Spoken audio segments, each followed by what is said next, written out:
Under 40 CEOs, drive your ambition. Brought to you by Mitsubishi. Olaotan Towry-Coker is a passionate entrepreneur with over 14 years experience in incubating and growing early-stage businesses. His professional background spans multiple sectors, including oil and gas, publishing, advertising, technology, and real estate. Driven by continual search for excellence and a passionate desire and drive to solve problems and impact people across many divides, Olaotan Towry-Coker exemplifies what it means to be a young African professional and entrepreneur on a journey of conceiving ideas, creating solutions that gives greater meaning to lives. Olaotan Towry-Coker is the founder and CEO of Afritickets.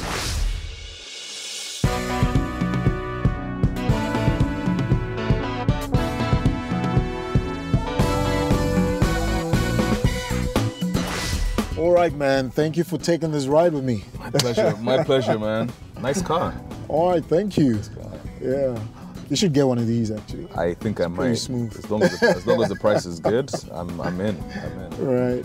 Okay, so tell me, Olaotan, how did you get started on this CEO journey of yours? Man, this started by accident actually. I came back to Nigeria just to do my NYSC. And I guess I got caught by the Nigerian entrepreneurial bug. You know, I was working at a company which, just didn't motivate me. I think very early on I realized that I wasn't into working for other people. It just didn't interest me enough. So randomly, a friend of mine who was still based in the UK, she reached out to me that she had this great idea for a magazine. And it just sounded like something right up my alley because I was really into, the nightlife, lifestyle. I used to go to lots of bars, restaurants, and hotels. So she just came up with this idea and she got me involved. And from there, I just got caught by the bug. One thing after the other. I think I'm on my sixth business now. Oh, wow. Yeah. So, I'm sure starting out must have been a bit jerky for you. But at what point did you stabilize enough to scale the business?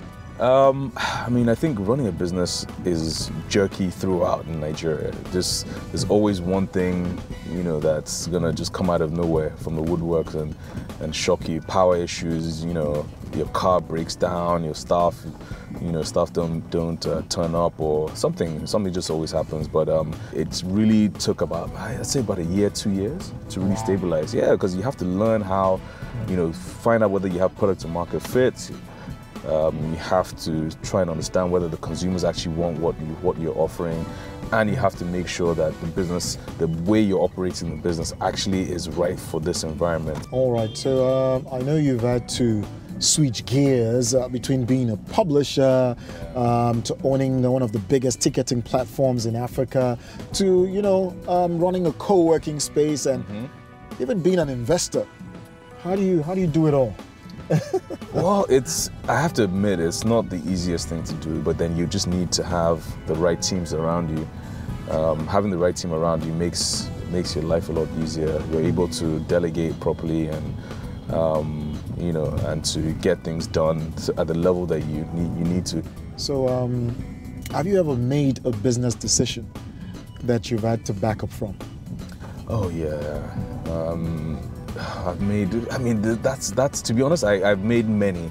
To pick one would be shortchanging the other ones. Every mistake is a learning lesson. So I've done certain things which I shouldn't have done. I made rash decisions. I maybe took money on too early. I maybe didn't respond to a client the way they should have been responded to.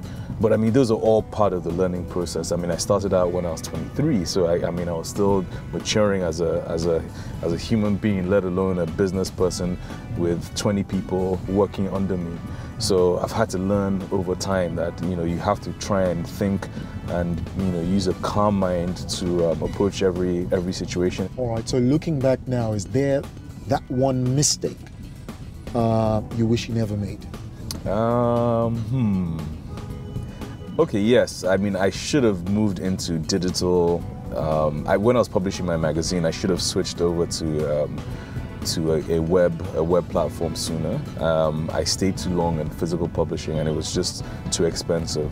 Printing costs were just, you know, just way too high, and we didn't make that transition into a digital platform sooner. I mean, we were way before all the other publications that have sort of taken over now. We were even before. I think Linda KG maybe was just starting at the time, and she went straight to the website. So I think that decision for me, you know, it could have been very different now. We could have been maybe one of the top publishers in Nigeria and Africa by now if we had made that switch and we'd put in all our efforts in that direction. All right. So what are those qualities that you're usually looking out for when hiring? I need people who I'm looking for people who, obviously you have to be intelligent, and you have to be flexible, and you have to be ready to learn. I can hire somebody without the best degrees if that person shows me that they are ready to learn, they're fast learners, they're eager, you know, and they're ambitious. All right, so how do you generally cool off? Ooh, cool off. I actually meditate. Okay. Yeah, I meditate. What's your favorite jam? My favorite jam? Oof. That's a tough question. I like all sorts of music. I mean, it depends on the situation. Like today, I mean, the weather is a bit rainy, yes. So I'd listen to some jazz or maybe something like Phil Collins or I mean, I'm an old school guy. Right? I mean, you look young, but I'm a bit older than I look.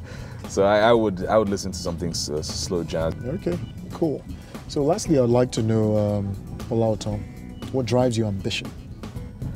What drives my ambition is that drive to make an impact, right? That for me is that really drives me. I need to constantly push myself, and I need to succeed. Thank you for taking this ride with me, man. Thank you, man. Right. Appreciate it. So when do I get the car? Can I get the keys? As soon as you write the check. Yeah. All right, man.